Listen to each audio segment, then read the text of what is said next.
Welcome to Research 101, where we learn how to research smarter, not harder. In this video, I'll explain the different parts of a OneSearch record. To start, I've done a search for environmental justice and filtered by peer-reviewed journals. The first thing that you'll see after your search is a list of results. Make sure you're signed into Cal Poly so that you can see the full list of results and so that you can request items. Each result in this list is called a brief record, which is the bare minimum information about the resource. The brief record will tell you what type of resource it is, its title, its author, its publication date, and its availability. If you want to know more information about the resource, click on it. You'll notice that the brief record's information is still up here at the top, but there's more details as you scroll down. First, you'll see this section titled Full Text Available Now. This section tells you exactly where to find the resource. If it's an electronic copy like this one, you'll see one or more databases that hold it. Click the database to access the resource. If it's a physical copy available at the library, there will be a call number which shows what shelf the item is on in the library. While the library building 35 is closed for renovation, you'll need to request most of the collection's physical books for pickup, rather than browsing the shelves.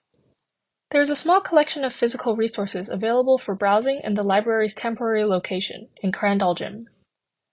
If your resource isn't available at Cal Poly, you can click on the Check Holdings at Other Campuses alert that displays in this same section. Please note that CSU campuses only share physical items and not digital ones. If you continue to scroll, you'll see a section titled Item Details. Here, you can find even more detailed information about the resource, such as the subject headings which make for good keywords to search, as well as the resource's publisher, language, and identifiers. You can click on some of these details to search them. For example, I can click on the author's name to see all other items written by them that are available at Kennedy Library. If you scroll to the bottom, you'll find the Citations section. Here you can citation chase, or browse the resources in the Kennedy Library that cite this resource or that this resource cites. This is a great way to find related sources for your research. If you scroll to the top of the record and look to the right, there is a section called Related Reading.